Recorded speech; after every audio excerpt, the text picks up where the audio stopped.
All right. Hello, everyone, and welcome again to our Wednesday webinar. I'm your host and organizer, Amy Rawls, Manager of Clinical Services here at Transformation Enzyme Corporation. So before we get started, I just want to do a few housekeeping things with you guys. This is a live webinar, so this webinar will be recorded. If you have to step away or cut out early, no big deal. You should be receiving the link with the recording within 24 hours. If for some reason you do not receive the recording for this webinar, please shoot me an email at arawls@tecenzymes.com, and I would be happy to get that link to you. This is an interactive webinar, so please live chat your questions as you're watching using the question box in the webinar panel, and I will address as many as I can at the end of the presentation today. So with that being said, I'm going to go ahead and get us started. So as your presenter today, I wanted to give those that might be new to our webinar series just a little background and information about myself. My name is Amy Rawls, and I am a board certified dietitian, and I'm also a certified FMNS therapist, which is integrative functional medical and nutrition therapist. And I'm also a therapeutic lifestyle healthcare practitioner. I have a bachelor's and master's degree in dietetics from Lamar University in Beaumont, Texas, where I'm from. And I also perform my dietetic residency there as well. I have over 10 years of experience applying functional nutrition practices to an array of metabolic clinical states, and I am currently the manager here at Transformation Enzyme Corporation of the Clinical Services and Education Department. So here I oversee Transformation's in-house clinic as well as our education programs, and I am part of the research and development team. So with that being said, let's get into what we're going to be talking about today, which is all about those summer tummy troubles. We're going to talk about how you can handle stomach aches, nausea, heartburn, constipation, diarrhea, a lot of things that tend to really get us during the summer, especially since we're doing a lot of vacations. We might not be eating the way we normally eat. We have more food temperature control issues, or we're traveling and we're getting things like traveler's diarrhea or traveler's constipation. So we're going to talk about ways we can handle that using some different enzyme protocols and also some diet application as well. So let's go ahead and get to it. Okay, so digestive disturbances are disturbances that are going to just interfere with your quality of life. Things like belching and flatulence, bloating, discomfort, that feeling pregnant, like you have a food baby. All of these things, including imbalances in your gut bacteria, food sensitivity, can definitely affect your confidence in your summer swimwear. However, many digestive issues are actually overlooked as IBS without actually seeking the root cause. And that's treated with a more blanket approach of things like antacids and laxatives and antispasmodics, which are essentially just going to drive more imbalance and temporarily silence the symptom rather than treat what's actually causing it. And that's what we want to avoid. The whole reason that, if you're new to functional medicine or you've been in it for a while, the whole reason you got into this is to truly get to the root of the condition or disease, not just use that linear blanket approach of you have this symptom, here's a pill for this, or here's even a supplement for this. Because even if we go from prescription meds to supplements, but we're still thinking linear, we're still not truly practicing that functional approach of really digging in and really being the detective to figure out what the root of the issue is. So the top 3 digestive complaints, though there are lots of different ones, but the ones that we're going to focus on today for time purposes are heartburn, constipation, and diarrhea. So let's do a few statistics on heartburn. Heartburn, acid indigestion, GERD, it can be called many different things. About 60 million people, in fact, actually have one of these diagnoses or suffer with one of these conditions. PPIs, or proton pump inhibitors, alone are over $14 billion industry. So that just goes to show you how many people are actually suffering with those conditions or think they might be someone that needs that. There are over 110 million prescriptions prescribed each year, which means probably more than 60 million people are diagnosed. And the message here that I'm getting at is just that there's a lot of people that suffer from heartburn, acid indigestion, and GERD. And what we're told to do, we're bombarded with commercials and ads that say, why take personal responsibility? Here's a pill, just take that. here's a pill that hasn't been studied long-term, and here's a pill that we have no idea what the long-term effects are, and we know that there's studies on this and that, but here, take it anyway. None of these commercials mention the side effects that can occur from these medications, or the fact that these medications won't fix the problem. And that's the biggest thing. They will not fix the problem. Just like most prescription medications, that we are seeing today, these PPIs and antacids and so forth, they're nothing more than a Band-Aid approach. So Transformation put together this chart, and we can send it to you if you'd like. Again, you can contact me via email or contact our customer service. Happy to get this to you. But this reference chart takes on the top categories for antacids and proton pump inhibitors. If you look at the active ingredients list here, you can see that most of the over-the-counter products only have 1 or 2 active ingredients in a long list of inactive ingredients. So let's talk about some of those inactive ingredients. We see things like Red 40, which may contain carcinogenic contaminants, precrecidine, and is thought to cause tumors. We have yellow number 6 and yellow number 5, which are also banned in most countries, including Norway and Finland, due to cancer-causing compounds. We have blue number 1 that is banned in France, Norway, and Finland due to, again, studies showing them to cause brain cancer and inhibit nerve cell development. Aluminum, which is linked to nervous, skeletal, and respiratory problems. Now let's look at our natural alternative here in blue. TPP Gastro, or Transformation's TPP Gastro, is a product that is designed to soothe the digestive mucosal lining with mucilaginous herbs. So it's going to coat, just like what this one's doing here, neutralize as well.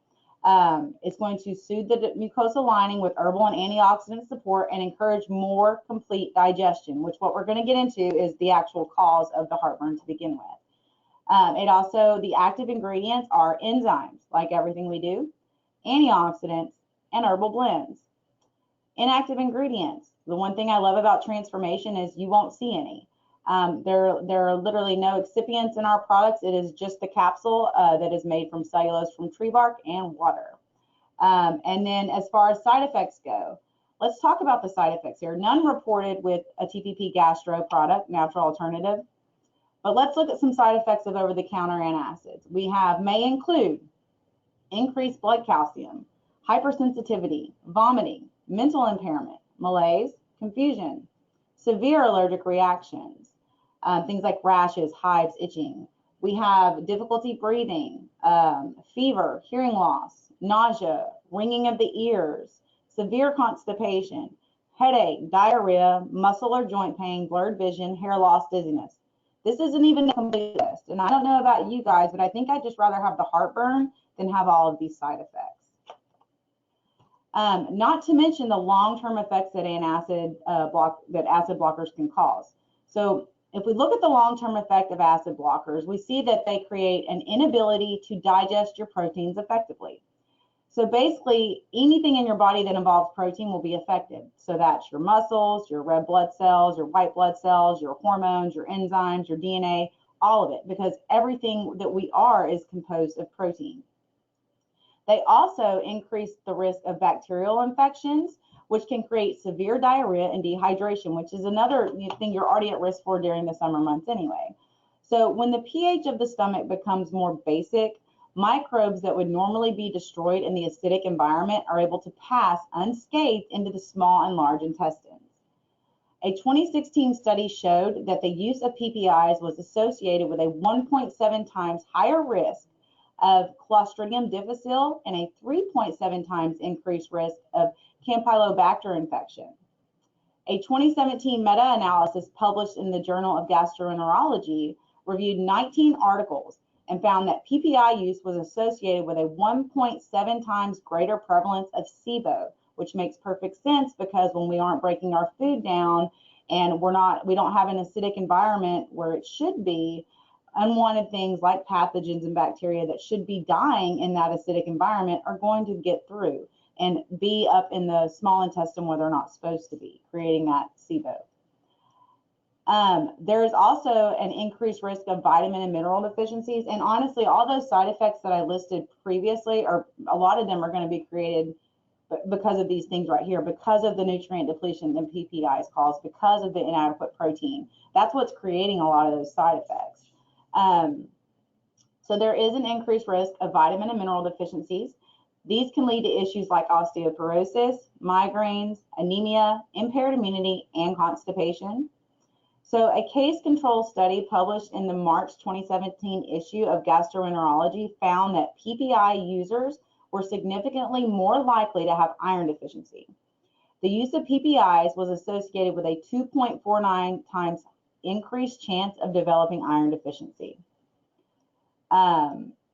Again, taking proton pump inhibitors to ease symptoms of excess stomach acid for more than 2 years was also linked to a 65% increase in the risk of vitamin B12 deficiency. So those are just a few things, and you might be thinking, oh, well, there's so many more. That's right, there is. But again, I just wanted to highlight a few and really hone in on the fact that, you know, there are natural alternatives out there, and when you address that, you don't have to worry about all these other components and side effects, and also add more expense to the patient because they're on a PPI, so you have to put them on a B complex, and you got to put them on iron, and you got to put them on, you know, all these other different things. So it also helps in that aspect. So let's stop and think, are any of your patients not telling you that they have heartburn or that they're taking over-the-counter meds for heartburn?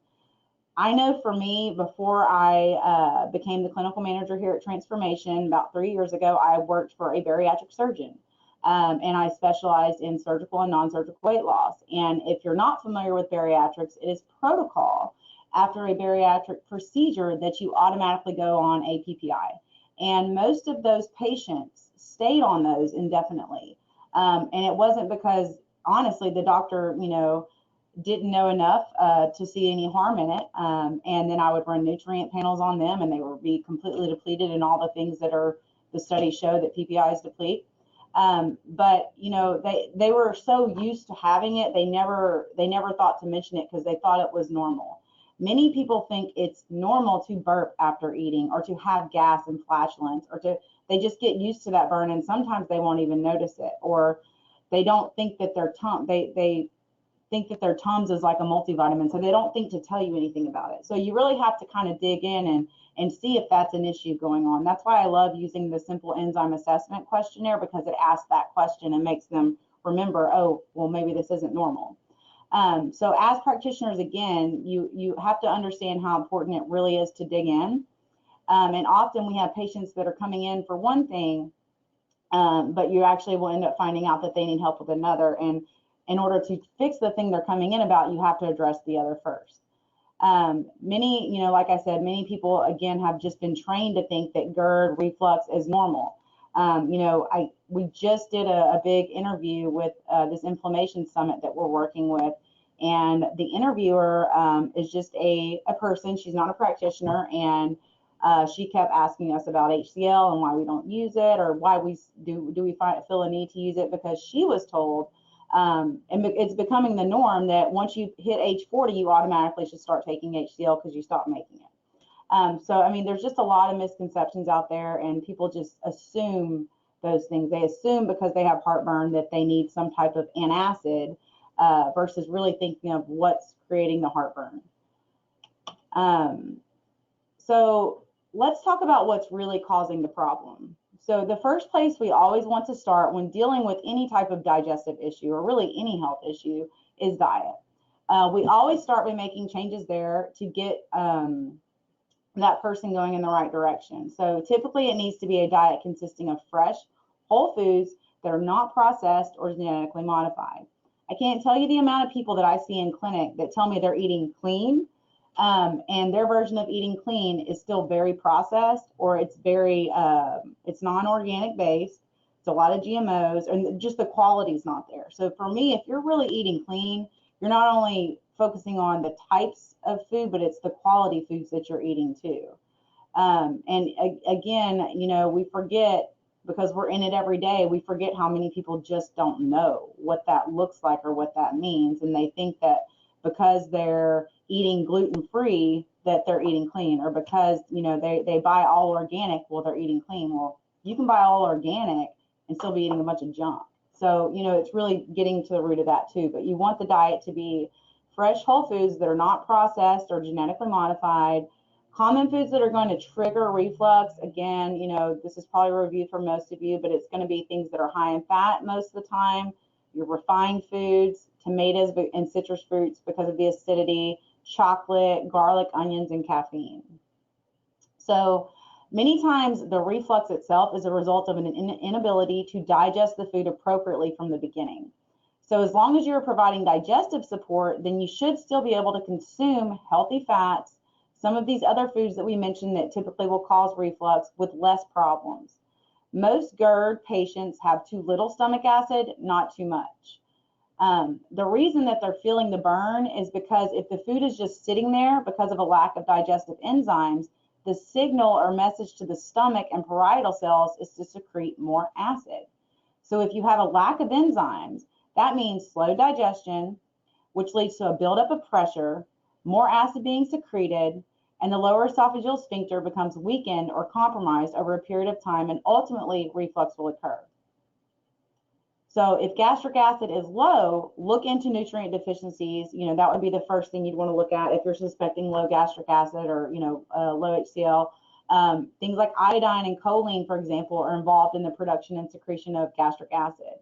You know, check for zinc and B vitamin deficiencies, which can also lead to low stomach acid.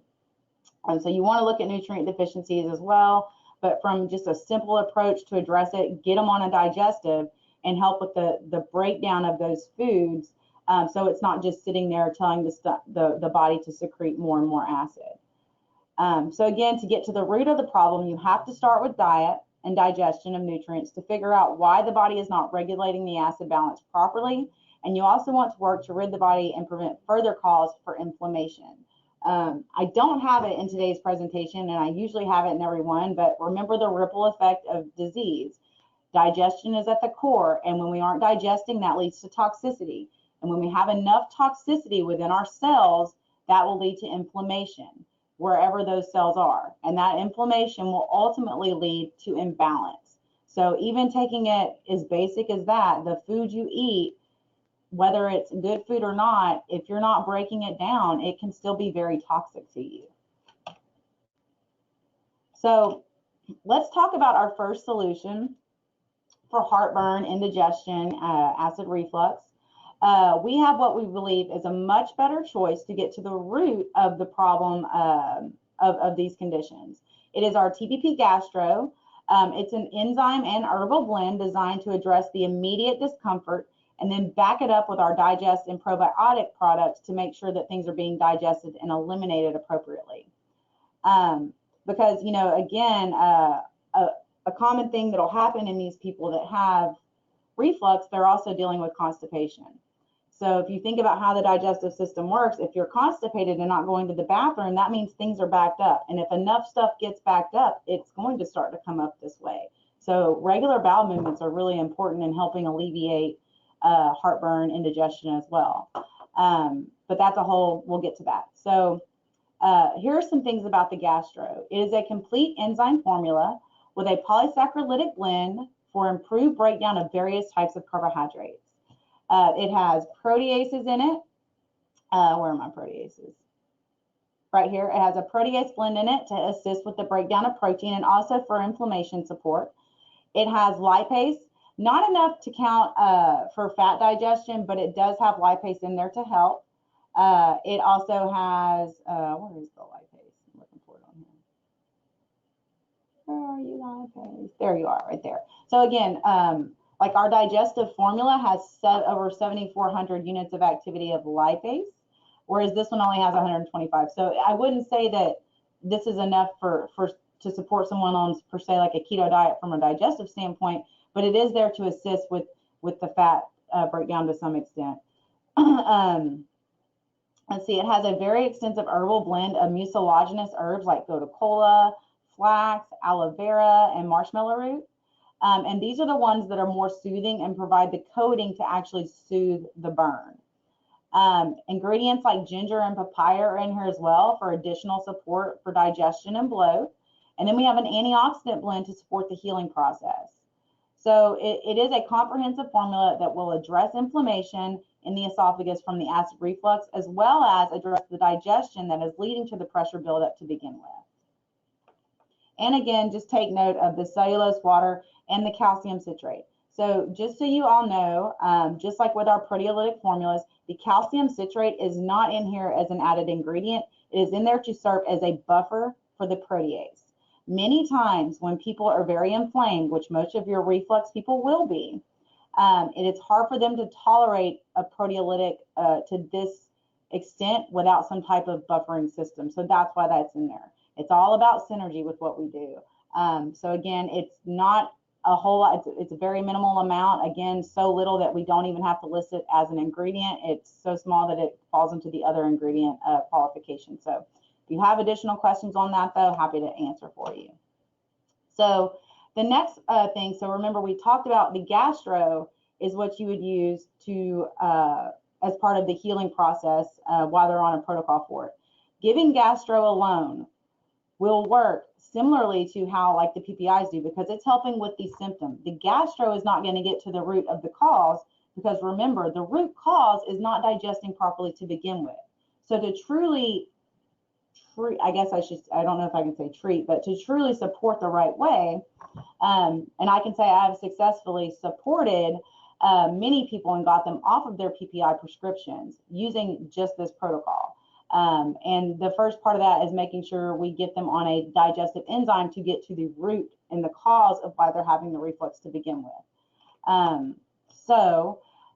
This formula here, most of you are probably familiar with this, but it has all the different polysaccharidolytic enzymes for the appropriate breakdown of carbohydrates, starches, and sugars. Remember, if we don't break those things down properly, they ferment. It contains a protease blend for the appropriate digestion of proteins so they don't putrefy in the gut.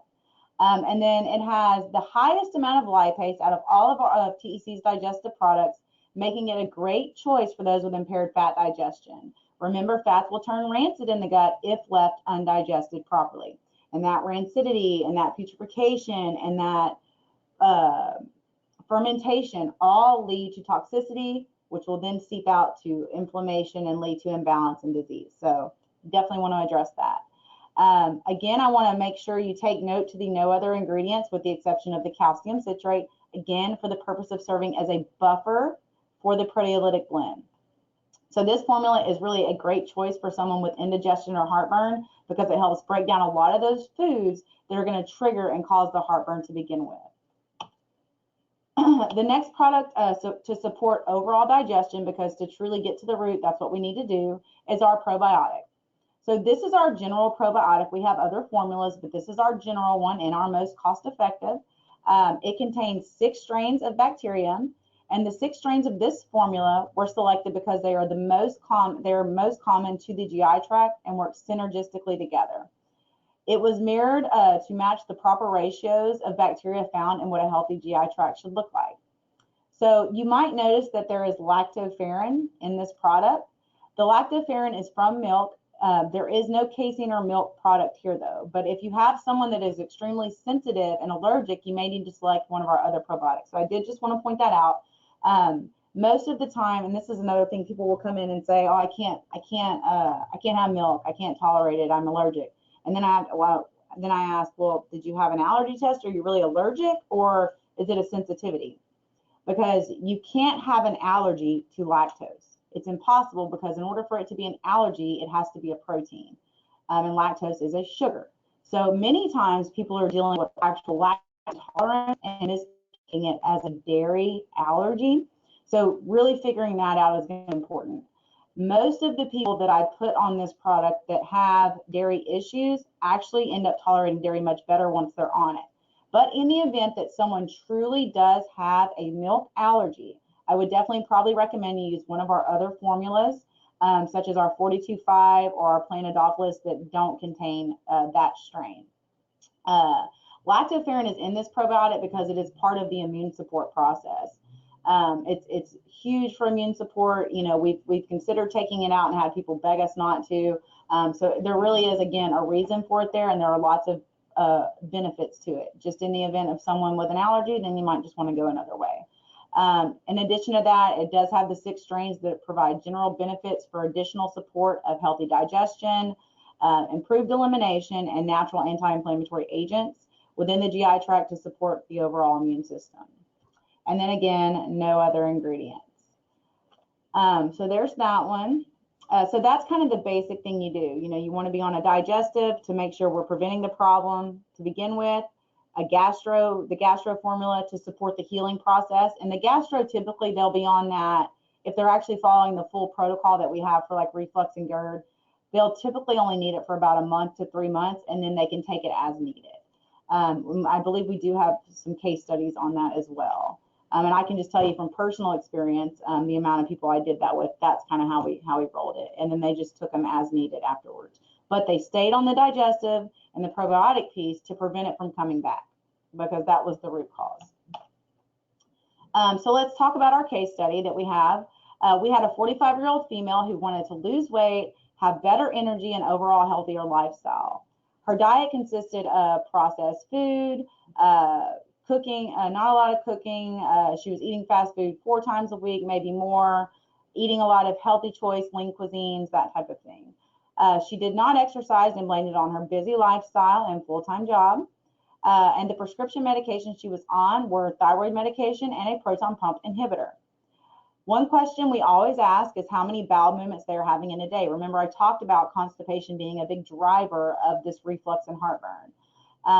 So she was not having BMs on a regular basis and only going every few days. In our clinic, we did dark field microscopy on her as well as a body composition test. Her dark field, when we looked at her initially, was very sluggish. The red blood cells were aggregated and clumped together, showing a lot of toxicity. Her body composition showed 40% body fat, and her intracellular water and extracellular water were equal. And they really should be more of a 60-40 ratio. So we should have more inside the cell than outside the cell. And, you know, the intracellular water is really important because that has everything to do with how well nutrients are getting in and how well we're getting waste out. And I could have told you that her nutrients weren't getting delivered well just by looking at the blood, because your blood is your nutrition, it's your nutrient highway. And if the blood's not moving, those nutrients aren't going anywhere. It was also important for her for weight loss. It's also important in general for weight loss to determine how much water should be there and how much is actually fat. Her phase angle, which is kind of just a test we do to see your resiliency and to see kind of how healthy you are. Out of a 10, she scored a 5 on the assessment that we ran on her. And the healthier the person is, the more muscle mass they have, the higher the phase angle. And as we age, phase angle will naturally decrease, but at her age, it really shouldn't have been that low. So what did we do? Our clinical team worked hard with her on planning a menu and meal prepping on the weekend. Basic recommendations were to eat real food, avoid processed junk, eat more fiber, have more water, and cut back on starchy foods. We let her choose her exercise frequency, which she decided on 5 days a week of short walks and just moving more. So we covered our first approach, our first step, which is always diet and lifestyle. And then step 2, we go into supplementation, because we're still going to be running up a downhill escalator if we're not addressing diet and lifestyle first. You know, our supplements are great. There's lots of great supplements out there, but they're not going to be near as effective if that person is still adding fuel to the fire every single day. So for supplements, we use a simple protocol of digest with meals to support digestion, gastro after meals for heartburn, and a probiotic at bedtime. We discussed protease and thyroid complex, but she was only comfortable starting with those 3 at the time.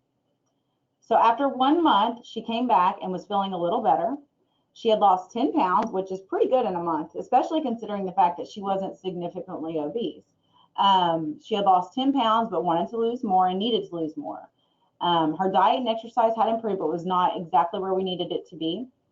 Her dark field was looking better. Her red blood cells were at least moving at this point, but her blood was still congested, indicating toxicity. Which the toxicity part really didn't surprise us in clinic because she didn't implement the proteolytic piece. And the proteases between meals are where you really get that detox bang. So we weren't super surprised with that. She had lost 3% of her body fat, and her intracellular and extracellular water was improving. Her phase angle had also improved, but was not still quite where we needed it to be. So she was moving in the right direction, but her bowel movements were still not daily, but they were improving, and her energy was also better. So from here, we added protease in to help clear the toxicity and get the blood circulating, and also helping to decrease that inflammation. The dosage we used for the protease was 2 caps 3 times a day, which is kind of just a standard. That's more of a maintenance dose that I'll use a lot, but because I'm finding we need more and more, but 2 caps 3 times a day. We also added thyroid complex to see if it would help with her energy as well. She decided at this point, after a month, to stop taking her proton pump inhibitor and just see what the enzymes and the diet alone would do for her. 3 months later, she reported back and she had lost a total of 25 pounds. Her dark field was much better. The blood was moving and lots of toxicity had been cleared. Her body fat had decreased and her intracellular and extracellular water had also improved. Her phase angle continued to improve, which tells us she was now building muscle and losing fat and had more metabolic cells. At this point, she stopped the gastro. Remember, the gastro is a temporary. It's intended for temporary use. We recommended she keep it on hand to use as needed. But this just goes to show when you clean up your diet and support digestion the right way, you will see issues with heartburn and GERD disappear. From there on out, she used the gastro as needed and remained on our foundation protocol, which is a digestive, a proteolytic, and a probiotic, along with continuing the thyroid complex to manage her thyroid disorder. Again, I just want to reiterate that if the patient is only willing to do gastro, you can do that. They will still be getting some digestive support, but not near what they're going to need to prevent it from happening. So if you truly want to get to the root, you've got to get the digestive piece in there. And I hope this helps you understand and be able to explain why that is. So here is our gastroesophageal reflux protocol, which would also fall under the category of heartburn, reflux, indigestion. This same protocol can be used. We have our sensitive protocol here, and then we have our more advanced professional protocol here. This is typically what you would maybe do in the second phase if someone was pretty toxic and inflamed. If you have questions about the protocol, that's something I'll address at the end if we have time, or you can set up a clinical call with me and I'm happy to go over it with you. And then we have our additional support products that we have in there. Comzyme, I explain here the specific reasons why these support products were selected, but to be completely honest and based on my experience with this bad boy right here, or this one, takes care of it. Because once we start working on digestion, we don't have to worry about giving something for constipation because that starts to correct itself as well. When we're, supporting the digestive system, we'll see improvements with anxiety, so that will take care of that there. And I think you kind of get where I'm going. But again, if you have questions about the protocol, how to implement it, that's what I'm here for. So now let's talk about constipation and diarrhea. So I put the Bristol stool chart in here, and I'm sure most of you are familiar with it. But at the time that I did this, I also used these webinars to educate our team, and I wanted to make sure they knew what this was. So a lot of times people will come in and tell you that you'll ask if they're constipated and they will tell you no. Well, they also don't know that constipation means that you're having less than 2 bowel movements a day, or that your bowel movements look like a type 1 or a type 2. These both indicate constipation. So I encourage you to start asking that question when you're doing your assessments. Don't just ask how many times, get really into the details of their poop. How is it shaped? Is it hard to get out? Is it a certain color? Does it sink or does it float? These are all things that are really indicative and help you identify what's going on with them nutritionally, as well as if they actually are constipated. And what we want to see is we want to see them describing a 3 or 4. And then if we see a 5 through 7, we know we're dealing with some diarrhea and malabsorption issues. So the first one we're going to talk about today is constipation. The majority of people are walking around constipated. Healthy bowel movements, again, should be occurring 2 to 3 times per day and are usually soft and pain-free and really should be more odor-free. They shouldn't have strong, pungent odors. While there are many causes of constipation, a fundamental but often overlooked one is incomplete digestion of foods, which is going to cause buildup of waste in your colon that can actually ferment and putrefy. As these undigested waste materials pass through the colon without assimilation, they leave a coating or slime in the inner walls of the colon. like plaster on a wall somewhat. So with the passage of time, the coating will gradually increase in thickness until there is only a narrow opening in the center. And this in turn limits the colon's ability to not only absorb nutrients, but it also hinders peristaltic movement and increases the risk of constipation. So again, optimal digestion coming into play as being a key part in the elimination process, and it should be a priority in one's wellness approach. So I wanted to address this question because I get calls a lot from clients, from people that use the enzymes, from practitioners. Well, I started my patient on enzymes and now they're telling me they're constipated. So I wanted to kind of address that today. So some who take enzymes often complain of being constipated after a few days, and they wonder if the enzymes are the cause. So since enzymes do have an effect on the quantity and the form of the stools, the question of constipation is really a valid one. In most cases, what you see with enzyme use is not really constipation in the pure definition or term, since constipation implies a slowed down in gut motility, such as the stools dry out and become impacted. Enzymes do not affect gut motility. They can affect the size of the stools, and this may be what most people are actually seeing. Enzymes at some dose will break foods down more thoroughly, such that more food is being absorbed into the body and not passed out as feces. Also, that matter in which passes will be considerably less in amount and more rounded about marble size when they get started. So we become to having a certain amount of bulk go through the GI, and it can be distracting when we don't go as much or on an unusual schedule. So we think that we are constipated when actually we are not. It's important when using enzymes to drink plenty of water and include plenty of fiber in the diet. This will help to maintain the bulk in the stools for easier passage. There's also things, certain enzymes like xylanase and glucanase, they do help to soften stools, while the starch degrading enzymes like amylase will firm up the stools. But this will also depend on the diet as well.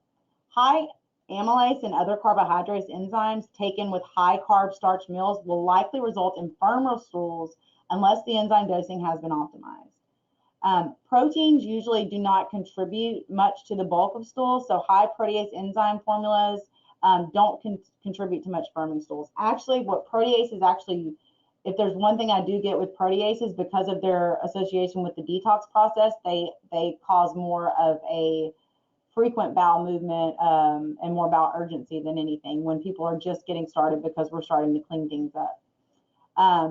So there is that. And if constipation is already a problem, other than, you might want to look at other supplements like fish oil, flaxseed, vitamin C, magnesium, to help counter stool firming effects of enzymes if it seems severe. But I typically, it's not super common that I get that, but I did want to address it. A lot of times people think that they're having regular bowel movements when they're actually having a very malabsorptive bowel movement, and it's more of like a dumping, and that's why they're going to the bathroom. And once they start absorbing the nutrients, their body's going to hold on to it for a little bit. So they might not have that loose stool that they're used to, or the urgency that they're used to having. So here's our protocol for constipation. It's pretty cut and dry and simple. It is just our foundation. We are using the more invasive probiotic here because we do want to make sure, we know how well probiotics help with healthy elimination. So when we deal with severe constipation, we usually go with our heavier hitter. Not to say that the regular TPP probiotic could not work, because it absolutely could. The reason you don't see any additional support formulas here is because most of the time, when we start them on just the basic foundation protocol and we're addressing digestion and we're addressing detox and we're addressing healthy elimination with probiotics, it takes care of itself.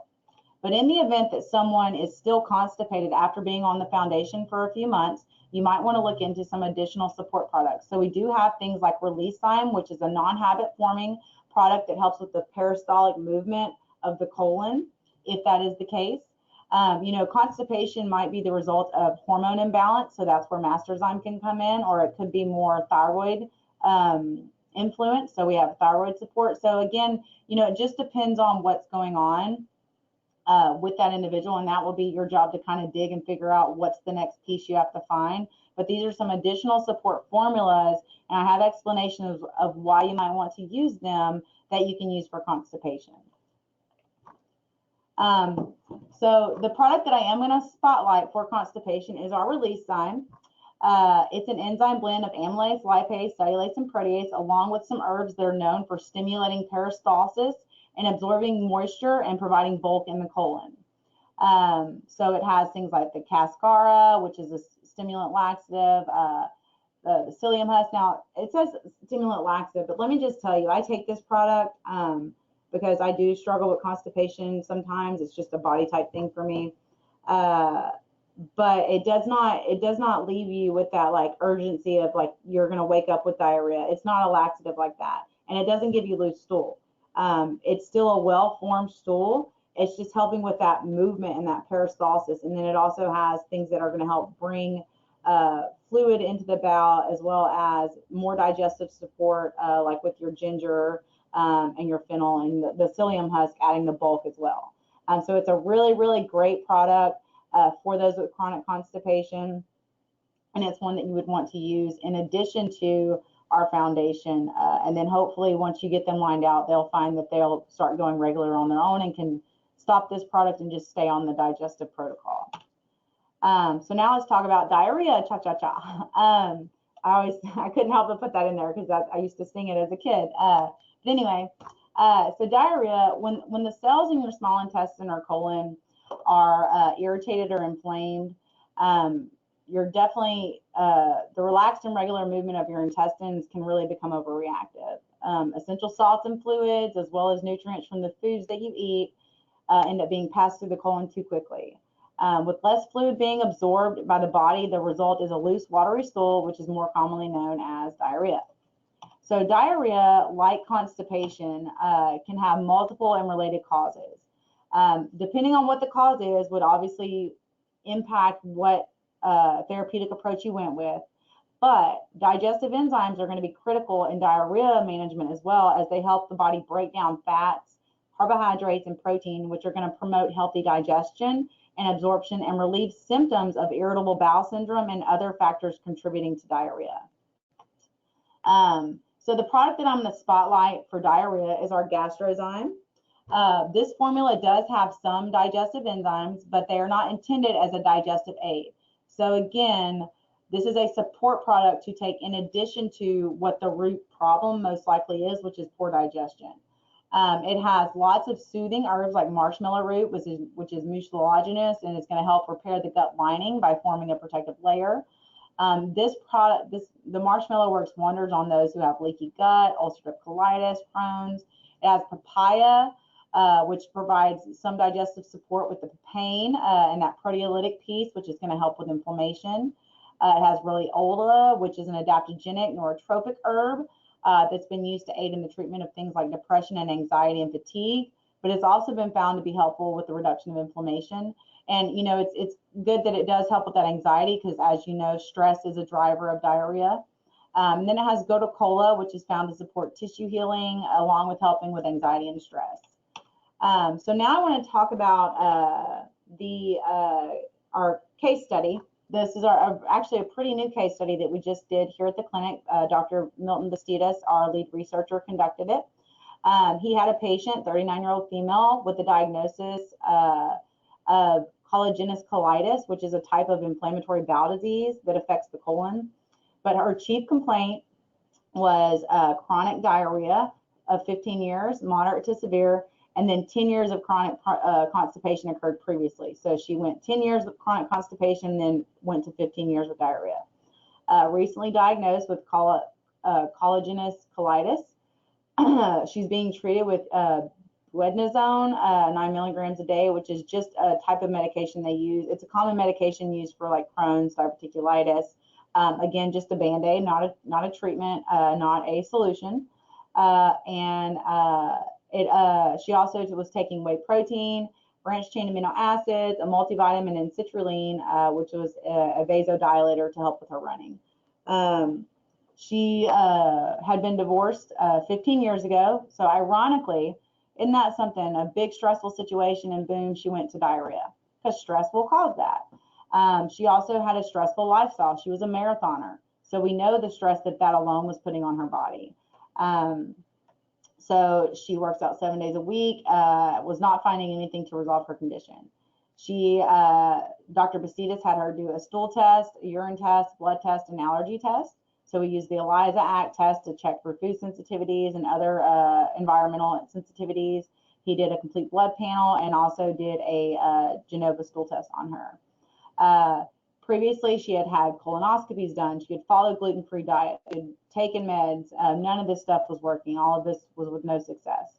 She had previously eliminated apples, onions, garlic, and other foods due to FODMAP diet recommendations, but still only alleviated to about 70% improvement, and was still having the diarrhea. So her ELISA ACT was ran, and I'm not going to go over the specifics, but just so you know, she had 7 strong reactions and 14 mild reactions, including, now this is important, including a mild reaction to Aspergillus oryzae. If you're not familiar with that word, that is what our enzymes are grown on. Some of our enzymes, not all. We use Aspergillus niger and Aspergillus oryzae, but Aspergillus oryzae was one that came up as a sensitivity for her. So just remember that as we go through.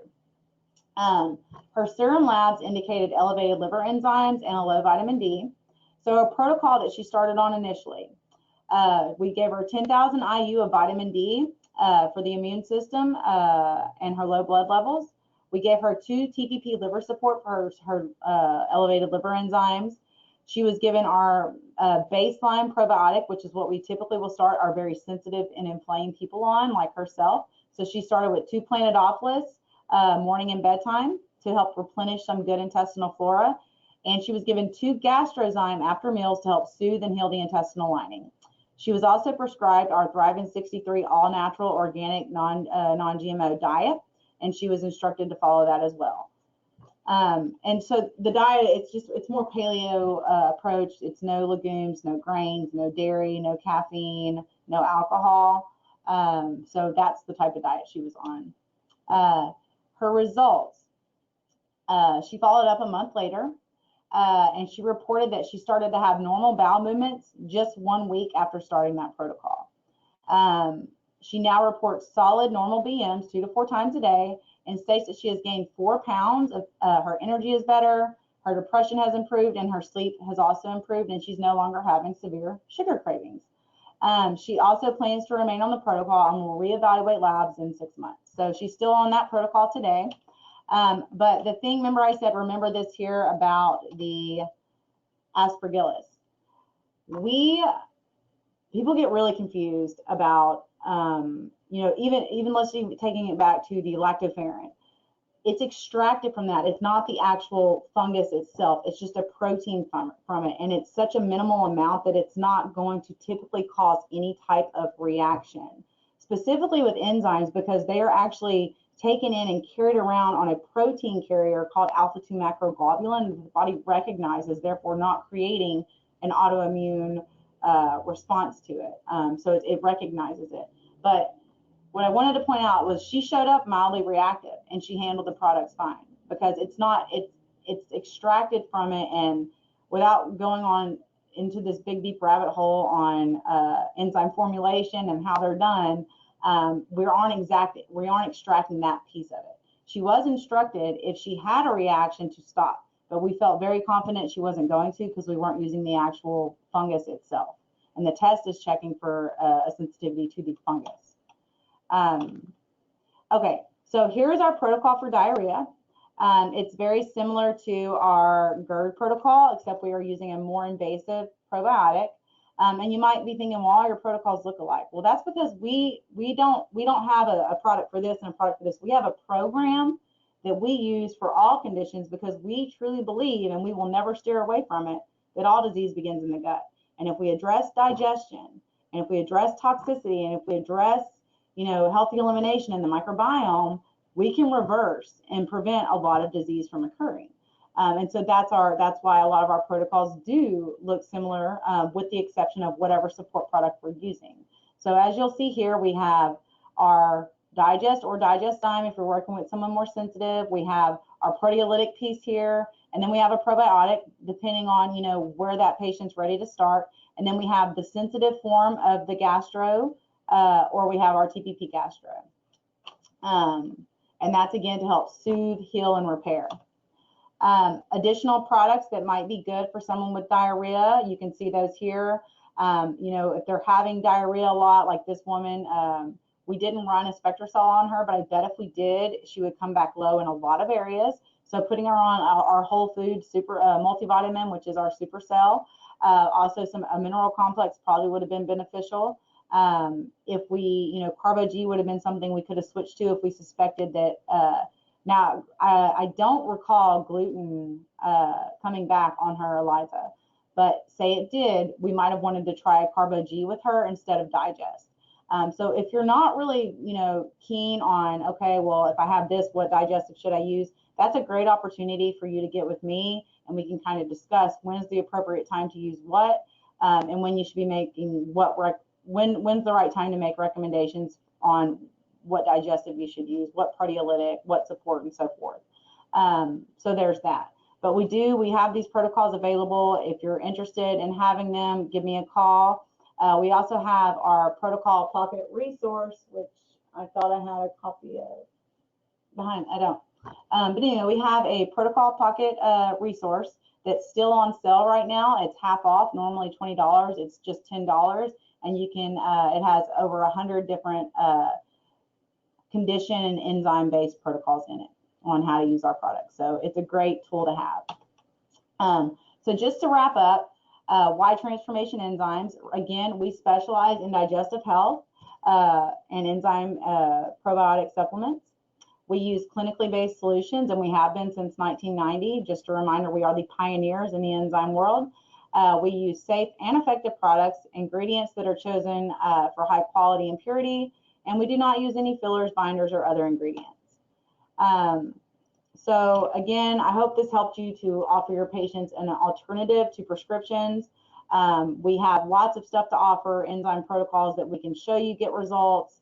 And when you get those repeat results, it's going to really help with your referrals and word of mouth recommendations for people to come and see you. So this is just some of the support material we have. We are currently also working on more support material that's more focused on constipation and diarrhea, but we do have some great stuff for you to hand out to your patients or to just have a poster up in your office of a healthier, more natural alternative that you can offer to heartburn and indigestion. I did want to remind you guys of some upcoming education events that we're super excited about. So our monthly webinar series is going to continue, and it's going to be taking a shift here in the next few months. But with hurricane season upon us, I thought what a better time to talk about mold and mold toxicity. So next month, we will be covering mold toxicity during hurricane season, and that is going to be happening on Wednesday, that is the wrong date, August 21st. Sorry, guys, I was in a rush when I put that in there. But that's August 21st, not 14th, third Wednesday of the month. And you can sign up and register at cis-11.com. And just be on the lookout. On Wednesdays, we'll typically send like a clinician's toolbox from me that should have the link for you to sign up as well. We also have our endocrine system workshop where we're going to be discussing support strategies using nutrition, enzyme therapy, heart rate variability, as well as bioidentical hormone therapy to support your patients that are dealing with all things endocrine, hormones, thyroid, adrenal, and so forth. And that is going to be September 28th in Austin, Texas. So it's going to be a great, intimate one-day workshop. Myself, Dr. Joseph Festi, as well as Dr. Milton Bastidas, our lead researcher, will be presenting. We'll be providing breakfast and lunch, and it's always really good, healthy options. And it's going to be just a great time. And with your registration, you do receive a free HRV unit. And that itself is a value of over $899. So just with registration alone, you get that. So it's a pretty cool deal. If you want more information on that, give us a call at 1-800-777-1474 or visit us at tecseminars.com. So with that being said, I'm going to take time for, I think we have a few minutes for questions, if we even have any. Hopefully you guys are still awake and with me. Let's see. I have a couple questions I see, so let's see. Okay, so Don is asking, if a pregnant woman, are these products safe and using them for diarrhea?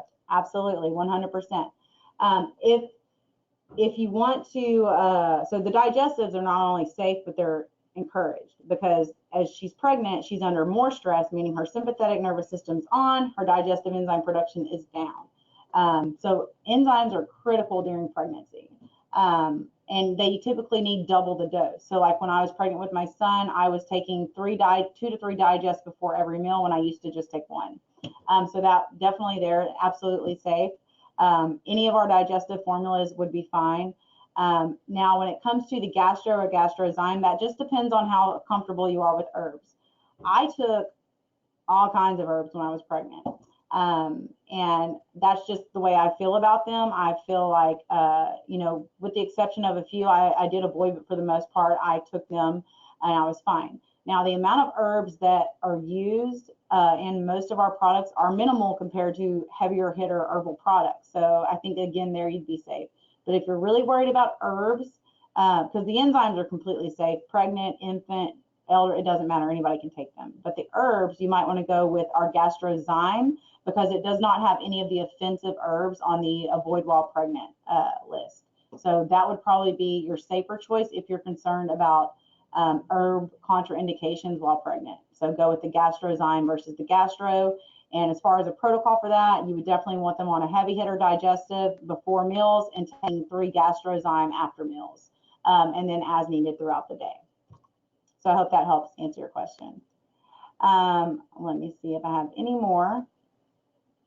I'm not seeing any more questions, so that means either I did a really good job or you guys signed off and just don't have any. So, oh wait, I got one more. Okay, I got one more.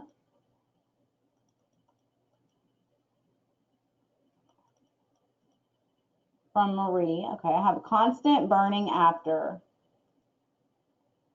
What should I do? Constant burning after what? After taking enzymes or after you eat? After eating. Okay, so I explained that at the beginning of the talk. If you when you get the link, you can rewatch. But what's causing the burn is not digesting the food. So the first thing I would say to address the burn is you need to be on a digestive. And if you might want to start with Digestive, for example, because it is more sensitive, a little more gentle, and take about 5 before you eat. So again, you know, people try to run with these things on their own without having the education or training. What we put on the bottles is not therapeutic dosing. That's just for FDA compliance. What we put on the bottles is the very minimal. If you want to get into therapeutic dosing, that's where you need to reference your practitioner guide. If you don't have one, you need to contact your practice advisor to get that, or you do a consult with me and we can go over the right protocol. But if you're dealing with a lot of heartburn, I would say start with 3 to 5 Digestive before you eat, and then get you some gastrozyme, and you take 3 after meals, and that would help address it. And again, making sure you have plenty of water. So you could start with gastrozyme, and then once you do about a month of that, and we kind of really start to calm inflammation down, we'll bring the gastro in. And the reason I say that is because the gastrozyme does not have protease in it. And sometimes when taken on an empty stomach, protease can cause some discomfort if the individual is very inflamed. And the last thing we want to do is make you think that the enzymes are hurting when they're actually healing. So we'll start with a more gentle approach, and that's where the gastrozyme is really good. But I will tell you personally, I prefer gastro for GERD over gastrozyme. I feel like it's more effective, but sometimes you just have to get the person to that point of being able to tolerate. And then some people just do fine with gastrozyme and it helps them just fine. All right, Dawn, you said what throughout the day? I said take the gastrozyme throughout the day because, you know, with pregnancy, and I think I'm getting this right, with pregnancy, they might have heartburn. It could happen hours after they eat. So it doesn't have to be right after they eat. None of these enzymes do. You know, digestion takes hours. If you forget to take your enzyme, if you forget to take your digestive, you can still take it an hour after you ate. It's still better to take before, but it's not going to hurt anything, and it's still going to give you some support because digestion is still going on. Same thing with the gastrozyme, you know, taking it as needed. So when they start to feel that burn, if it's been a few hours, it might be a few hours after they eat before it happens, then they could take 3 gastrozyme with 8 ounces of water to help soothe that burning sensation. So I hope that kind of clears up what you were asking. Oh, you thought I mentioned another product. I don't think I did. But you know my number, Dawn. We talk all the time. You can give me a call. We'll talk about it. But anyway, okay, cool. So we are out of time for today. Thank you guys so much for interacting with me and joining me. Again, like I said, next month's going to be a good one on mold. And I know for September, it's going to be more of an interview style. And I'm going to be interviewing a couple doctors that are functional medical doctors. And we're going to be talking all about lab interpretation and some cool stuff happening there. So lots of cool, fun things happening with our monthly webinar series. And I hope to see you guys back next month. Happy Wednesday. Have a good rest of your day. Thanks.